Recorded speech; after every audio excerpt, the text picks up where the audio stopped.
Okay, let's bring in now our Thursday panel, National Senator Matt Canavan and WA Liberal MP Basil Zempilas. Now, I'm going to start with you, Basil.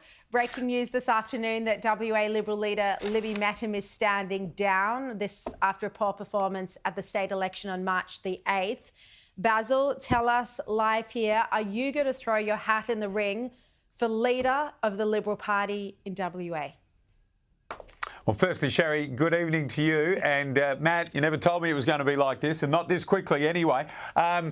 Sherry, I will put my hand up, or at least put my hat into the ring, and I accept that between now and next Tuesday, when the Liberal Party room meeting will likely be, it's a reasonable question that I'm going to be asked, and will be asked repeatedly if I don't answer. So I think it's the right thing to do, say, yes, I will, and also to say a huge thank you to Libby Mettam for her enormous contribution as leader over the last 2 years, but in particular during the most recent election campaign. She was magnificent, even though the seats result did not reflect that.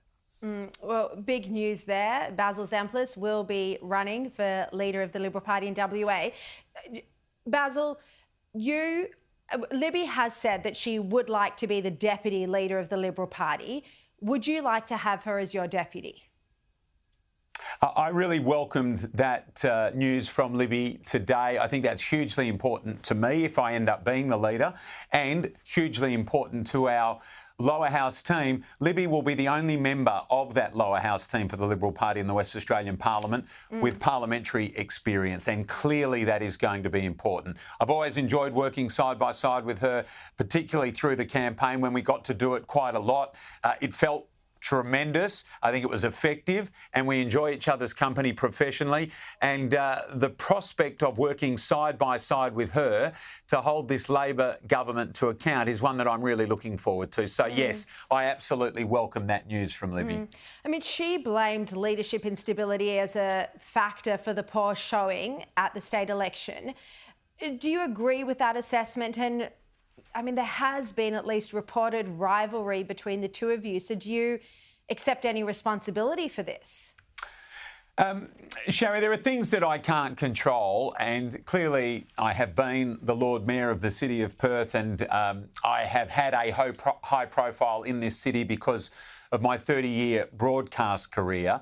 And so people have made assumptions or used that form of notoriety with me to perhaps suggest things that simply weren't the case. I do accept, of course, what happened back in November, not of my doing, was unhelpful and unnecessary. But I think the election result was because of the election campaign, and more to the point, I think it was because of the absolute strength of this Labor government.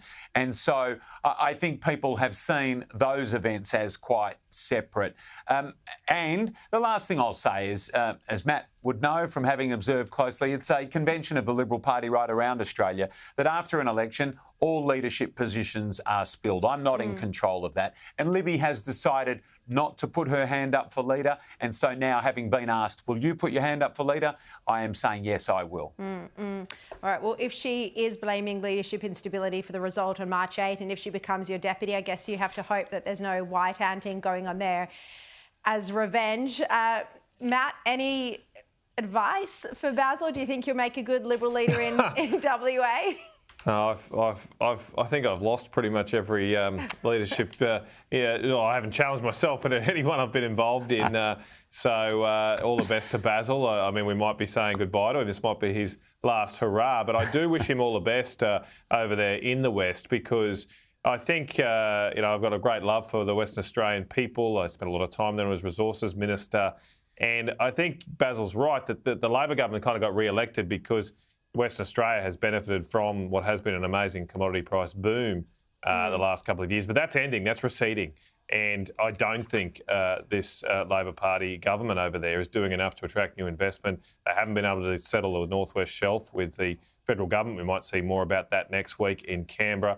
They've sat back and let the live export industry be destroyed. And they made a complete hash, a complete mess of the native title changes, which continue to cause issues right around the country. So, look, I think there might be a turning point at some time in the next few years when things might get a bit tougher in a more difficult commodity price environment. And Western Australia, but the whole country needs a Western Australian government that is pro-business, pro-development and gets that state moving.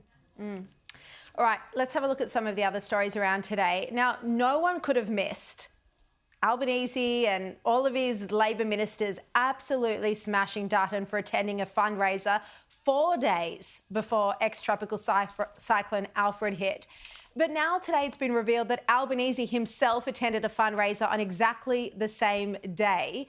Now, Basil, Murray Watt came out, he said that Dutton was filling money bags instead of sandbags. I mean, did they think no one would find out about Labor's fundraiser, that the PM did the same thing? Hard to understand how this can happen, assuming that people within the government team knew where Anthony Albanese was. Well, obviously they did know, but either that was not communicated or such was the hubris of the government that they decided to take Dutton on anyway, which you just couldn't imagine they would do that. I mean, it's unforgivable and an unforgivable own goal if that is the case. But clearly, if you're throwing stones, you've got to make sure that you're not living in a glass house of your own. And that seems to be what's happened here. It's a very, very poor tactical error. I mean, what do you think about this, Matt? Do they just think the media is so on Albo's side that no one would care?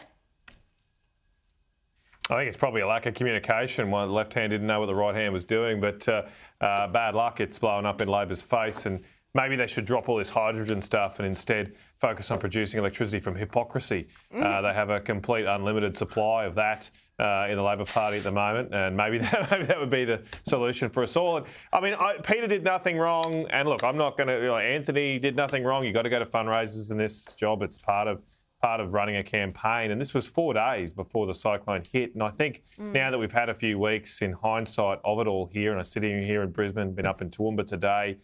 There was a bit of an overreaction. People started going off work 4 days before a storm hit, and we maybe just a little bit into that COVID malaise where we think we've got to lock down for some reason. A few of us up in North Queensland were scratching our heads. I had a Category 5 cyclone go over our house a decade ago before COVID, and I can't remember anyone taking time off work. You just got on with life. I remember you said obviously, that. if you had damage, you dealt with it. But yeah, it's crazy.